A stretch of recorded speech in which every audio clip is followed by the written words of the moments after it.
Hey, y'all, Scott here. Ever wanted to help support the show and own silver at the same time? Well, a friend of mine, libertarian activist Arlo Pignati, has invented the alternative currency with the most promise of them all. QR silver commodity discs. The first ever QR code 1-ounce silver pieces. Just scan the back of one with your phone and get the instant spot price. They're perfect for saving or spending at the market. And anyone who donates $100 or more to the Scott Horton Show at scotthorton.org/donate gets one. That's scotthorton.org/donate. And if you'd like to learn and order more, send them a message at commoditydiscs.com or check them out on Facebook at /commoditydiscs. And thanks. All right, y'all, Scott Horton Show. Keep the archives at scotthorton.org. 4,000-something interviews going back to 2003 there for you. And sign up for the podcast feed as well at Scott Horton Show. And sign up for the podcast feed at scotthorton.org as well. Follow me on Twitter at Scott Horton Show. All right, reintroducing our good friend Joe Lauria. Welcome back. How are you doing? I'm fine, Scott. How are you doing? Good deal. I'm doing good. Appreciate you joining us here. Everybody, you know Joe for many years, wrote for the Wall Street Journal and a lot of other major papers, United Nations correspondent in New York for the most part. He's now writing freelance, oftentimes for consortiumnews.com. And right now he is in Erbil in Iraqi Kurdistan still, correct? That's correct. All right. So what's the latest? The latest is people here, and this is from a source at the UN, say that the operation that has been long in the works to liberate Mosul from the Islamic State is planned for around October 15th. Mid-October, 10 to 15 October. 15 October is what I'm hearing. And that would be, of course, the Iraqi army from the central government and the Peshmerga here with U.S. air cover. The other thing that I've learned from someone who has contacts within Mosul is that many of the residents there are reporting that they no longer see the great numbers of Daesh or Islamic State militants who normally are out in full force, imposing their extremely extreme version of Sharia law. For example, if they see you smoking a cigarette, you could lose your head, literally. They're not around anymore. They're rarely seen, every once in a while, and people don't know what's going on there. Now, if you put these two things together, you come up with the idea that the Islamic State knows this attack is coming around October 15th, and they may well have deserted the city already or have begun to evacuate. Now, if we look at the operation in Fallujah in June, I believe it was, and also in a town called Kayaya, which was just last month, the Islamic State fought a little bit, and then they left. They left the town and let the Iraqi army just enter it, take it over. So this might be what is happening in Mosul, which is extremely interesting if that's the case. I can't confirm it. I'm still working on some other sources I know who have contacts inside Mosul to see if all people there are saying the same thing. Mm-hmm. And if that's the case, this operation might go a lot easier than was expected. Yeah. There was a lot of fears that there would be mass human casualties from aerial bombardments by the U.S. and street fighting, house-to-house fighting by the Iraqi army and the Peshmerga. That might be no longer on the cards, which would be a welcome thing. But there are other problems, of course, that could come about, even if there is an easy reoccupation of... Right. Wait, let's get to those other problems in a second, because I can think of a few myself, and I know you got some. But let's talk a little bit more about what maybe this means, what it might mean, that the Islamic State, basically the street cops, are all missing. Is there any real indication, or is it still just a shrug? Nobody really knows, but is it just as likely maybe that they're off to get a little bit more training and indoctrination for we have a real street fight with the American Special Forces and the Peshmerga coming up, and so forget policing the citizens of Mosul. We need you to get in military mode here because we got a big battle coming up? Or is it that they've left the city? Well, if that's the case, I think they could probably train people in rotation. I don't think they have to pull everyone off the street, train them all at once. They've been ruling this city pretty much the same way, as far as I understand, for 2 years now, which is very heavily policing people in the streets and enforcing, their religious, what they think is Islam. And their disappearance is unusual, let's put it that way, if in fact that's the case. Again, I'm still trying to confirm this. But if they're gone, I don't think they would all be pulled out to be trained. But of course, I don't know that. Who knows how they do things? That's a possibility. Well, they're running out of places to run to, right? I mean, this is why after Fallujah and Ramadi, we thought, well, maybe they will stay and fight for Mosul, is because where the hell are they going to go now? Raqqa? Well, that's an interesting thing you raised, because I don't think we could talk about this story without also talking about Syria. There's no border between Syria and Iraq anymore, and the area is controlled by Islamic State. It's their declared state. So the Syrian border is 180 miles from Mosul. You could drive that in 3 hours, right? They could be inside Syria. Raqqa is 290 miles away, 5 hours, like between New York and Richmond, Virginia, about that distance. Why would they go there? Could they go there? Could they be housed there?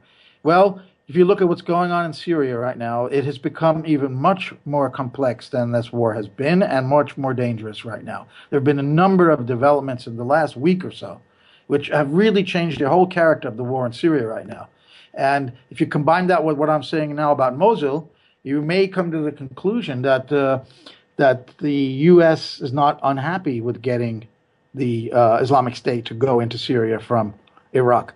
Throughout this whole war on the Islamic State, which began in the summer of 2014 and happened, Obama announced his air war when the ISIS fighters came within a few miles of the city I'm in right now. Erbil was under attack and people fled here. Many have not come back. There used to be a lot of Westerners living here, and the Turks, the place is, not the place it was before. But they were pushed back by the U.S. and by the Peshmerga, back into Mosul where they've been. So the U.S. has been intent on getting Daesh out of Iraq. And we've seen now the progression from various towns that have been taken in the north, Sinjar, for example, by the Peshmerga, Fallujah, as I mentioned, by the Iraqi army. Getting into Syria, however, we have seen a pattern where the U.S. hasn't had a very questionable war effort against this group. Yeah. We used to joke, right, back in 2012 and 13 when they were starting to talk about using drones again in Iraq to fight against what was then called the Islamic State of Iraq, just the group, Al-Qaeda in Iraq, leftovers basically. And we would joke that, look, Al-Qaeda in Iraq, bad.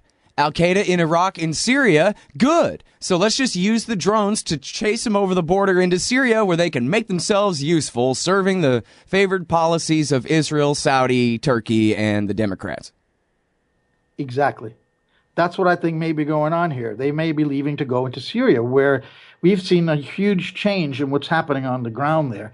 And it goes back to the ceasefire that the Russians and the Americans, I should say not the Americans, but the State Department and the Russian government concluded. Lavrov and Kerry had a deal. This was openly defied by Ashton Carter, the defense secretary. He was against it. In a government where a real president is running things and not a lame duck guy who's caring about his legacy right now, he could be fired for that kind of insubordination. But it went beyond words. There seems to be more and more evidence. Let's just put two and two together, and this attack on those 80 Syrian soldiers in Deir ez-Zor, which was right on the seventh day of the ceasefire, that killed 80 Syrian soldiers, put an end to the ceasefire. Pentagon makes war decisions. I don't think Lavrov was in favor of that. And the fact was that this, again, ended the ceasefire, and then it caused a stir. And then a day or two later, we had this attack on the convoy that was immediately blamed on Russia, by John Kerry and the Security Council, with Lavrov sitting across them. This was during the general debate of the UN General Assembly last week. Of course, Kerry had no evidence to prove that Russia had done this, except some social media and eyewitnesses. That's the same social media Kerry has relied on the chemical attack in Damascus in August 2013 and on this Ukraine shooting down of the Malaysian plane. So Kerry, again, has no evidence. Lavrov called for an investigation in that meeting, rejected by the U.S. Kerry then threatened to cut off talks with the U.S., and Lavrov made a statement that he can no longer trust the United States, can no longer trust Kerry. And Kerry says in that meeting that the reason why Lavrov says he can't trust the U.S. is because they sabotaged this ceasefire, and the Pentagon is doing one thing and the State Department is doing another. And And because the U.S. has not followed through on their declared intention to separate their rebel moderate, so-called moderate fighters from al-Nusra, which is the al-Qaeda branch in Syria. And Kerry turned the whole thing on its head. He started saying, well, we can't separate the forces because they're being bombed. But, I mean, the reason that by the Syrians and the Russians, well, the reason they were being bombed is because the forces haven't been separated. So Syria has lost complete patience and Russia has lost complete patience. And they have gone absolutely bananas in eastern Aleppo now. The bombardment has been ferocious, as everyone knows, because this is all the corporate media in the West, in the America and in Europe is giving, is this Aleppo. Aleppo's been turned into Sarajevo. A complex, very complex war boiled down to one place where the bad guys are killing people for no reason at all. And this is what Aleppo has become. And so we've seen, I think they've definitely gone overboard. Russia feels betrayed by the United States. Syria is absolutely pissed off at their soldiers being killed. So everything is collapsing right now. Now, as I said, it's a little bit like what the Israelis did in Gaza. They're using apparently bunker-busting bombs in civilian neighborhoods, because you can never know exactly what's going on. But there's definitely intense bombardment, and a lot of civilians are being killed. Maybe hospitals have been. They want to wipe out eastern Aleppo, is what's been controlled for 2 years or more by al-Sham and al-Nusra, and ISIS is on the outskirts. So that's a part of Aleppo under rebel control, where the western part of Aleppo has always been loyal to the government, has never been taken over. So they want, obviously Russia and Syria want to get Aleppo now, and they have decided to go full force there. That has led to Samantha Power at the Security Council calling this Russian barbarism. The foreign ministry spokeswoman in Russia responded by saying barbarism looks like more like an invasion of Iraq in 2003 by the U.S. And she and other Western officials at the UN and elsewhere are calling this Russian war crimes. So that's a serious charge and a serious venue. Ban Ki-moon is joining in, of course, with the Western position, saying that it's worse than a slaughterhouse what's going on. It is not pretty. This is where we are right now. And now we see even more escalation in the words from the U.S. Another thing, by the way, is Power said that Assad cannot conquer his whole country. Well, it's just, how do you conquer your own country? The Carter has... State Department the other day, the spokesman said, threatened that Russia, if they continue this, that insurgents will come and attack Russian cities and Russians will be killed. And Carter is saying now they're not taking military action off the table against Russia. Yeah. There was also talk about giving man pads to these extremists, which the Saudis have been wanting to do for forever, and the U.S. has stopped them from doing. That would, of course, give them the opportunity to shoot down some aircraft. Russian planes can fly above their range. Not sure about the Syrians. Certainly helicopters. Other things would be off limits. Manpads would escalate and change the nature of the war. And all right, slow down for a minute here. Lots of stuff here. Yeah, that's where we are now in Syria. Yeah. So I'm saying to introduce the dash from Iraq into Syria could play into a new push for regime change to get Russia out of Syria. Yeah. So you're a libertarian, and you don't believe the propaganda about government awesomeness you were subjected to in 4th grade. You want real history and economics. Well, learn in your car from professors you can trust with Tom Woods' Liberty Classroom. And if you join through the Liberty Classroom link at scotthorton.org, we'll make a donation to support The Scott Horton Show. Liberty Classroom, the history and economics they didn't teach you. Well, okay, so first of all, what you say about the Russian and Syrian air war against the al-Qaeda guys in East Aleppo, I mean, everything that the critics say about it, whether it's American government officials or anybody else, is basically correct, right? I mean, there's no need to embellish the civilian casualties of the devastation where they really are going in and you know, basically leveling the place. Not that that's any different necessarily than what the Americans are doing in the places where the Americans are bombing the Islamic State. It's just the Americans aren't bombing al-Qaeda, only the Russians are bombing al-Qaeda. But them in the Syrian army, I mean, there are civilians being completely, you know, obliterated in these attacks, no? Yes, I mean, looks a little bit like Grozny, if you remember what happened in Chechnya. Yeah, it's real ugly. I mean, not that you were playing it down. You said it is ugly, but I just wanted to dwell on that point for just a minute here because, you know, everybody always makes everything so black and white, where if you're against American intervention, well, then you must be for Russian intervention or whatever it is. And yet, you know, there's a lot to be criticized about the way the Russians, the Iranians, Hezbollah, and the Syrian army especially, seems like the Syrian Air Force, have been waging this war, killing innocent civilians. You have to separate tactics from the strategy, and those are tactics that I'm criticizing now, and they definitely both sides have used horrible tactics, and there's enough there to charge war crimes probably for a lot of different groups. Well, and there's no question that the Syrian and Russian and allied forces are fighting against basically foreign terrorist mercenaries that have been sent by the CIA, the Saudis, the Turks, and the Israelis after they give them medical treatment and send them back into Syria. But they're living in civilian areas, so they're getting killed, the civilians as well, while they're trying to completely flatten the place to destroy them because they need to be destroyed. And that's the strategy. Why is Russia in Syria? You know, Obama says at the UN they're there to get their lost glory back. And this nonsense that I've been reading in American newspapers for a year now, when Russia first intervened. Yeah. Now, listen, I'm sorry, I'm real short on time here, Joe. Let me follow up with one more thing. You mentioned the Toner thing. Mark Toner saying, hey, you know, these terrorists could attack cities inside Russia. Did you take that to be a thinly veiled threat? That we're going to use Al-Qaeda against you guys? Not necessarily. You could read that into that. You could just be saying that, you know, the more you kill of them, they're going to come back and take revenge on you, which, of course, goes just as well for the West. Right. Why are they bombing Paris and Brussels and New York? Right. So if he wasn't threatening them, he was at least admitting that Chalmers Johnson was right about the cause of 9/11, so I'll take it. That's right. Yeah. That's correct. That's right. You could put it that way. All right. Now, and then one more thing was you said that Ashton Carter, the Secretary of Defense, had even brought up and said something about options on tables for strikes against Russian targets. What was that? Well, because I missed that.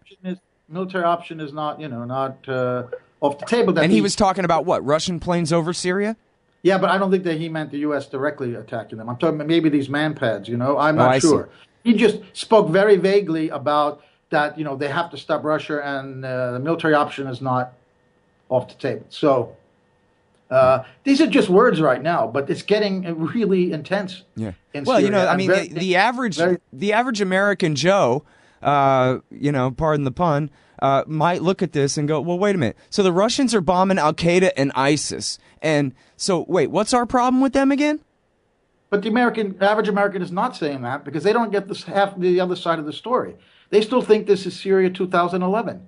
When some unarmed people are protesting and evil Assad is killing them. And even from the beginning, I could do a whole show on that about exactly what happened in those first days. Yeah, well, but right now, this is a totally different country in a different war. Yeah. And Russia intervened to defend a government that is being attacked by these foreign mercenary terrorists, as you mentioned, for the most part. They have taken over this war. And I have to point out there's a very interesting article on Conservative News right now by Alistair Cook, a former British diplomat, which he's quoting a Green Beret who's saying that they are not training, that they are sabotaging. These Green Berets are sabotaging the training of the jihadis of the so-called moderate rebels in Syria because they know they're going to be jihadis anyway. Right. And he lays out how the CIA and the State Department have totally different aims right there. And Obama has really believed in this moderate rebel stuff, this article claims.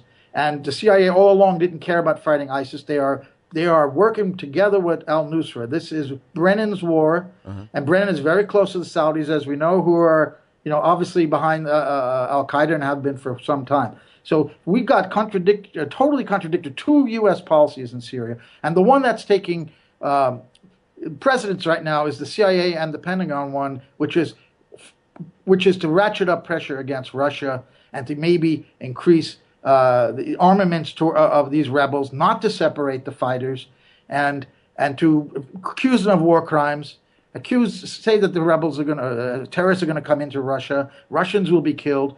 This is where we're at right now. So if you introduce these ISIS fighters from Syria into Raqqa from Iraq into Syria, and the CIA is not interested in fighting ISIS because the goal is regime change. Yeah. Well, and then once we get a regime change, then we'll have to go to full-scale war against, Ayman al-Zawahiri ruled Damascus too. They want to drive Russia out. I don't think the U.S. wants a war with Russia and Syria. They want them out of there. And if these kinds of talks about accusing them of war crimes, accusing them, saying military options not off the table, is to try to get the Russians to perhaps declare some kind of victory in Aleppo and then say, well, we're cutting down. If you recall, Putin did this about 6 months ago. He said, okay, we've achieved our aims, and now let's go to Geneva.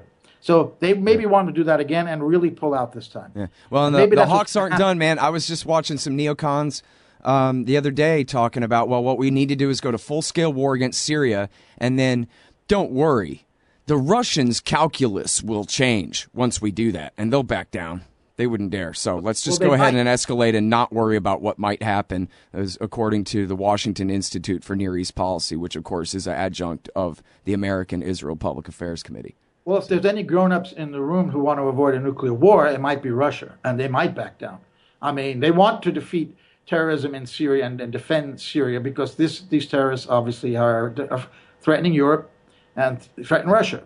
I'm sorry. I'm so late. I got to go. Joe, tell me, by the time anybody hears this, your article will be posted on Consortium News. What's it called? The new one? My title now is, we didn't even talk about this aspect of it. Is there an October surprise in Mosul? How this could help Obama's legacy and Clinton's candidacy. Yeah. Because she's still we'll have to follow up. All right. All the best. Okay. Thank you very much, Joe.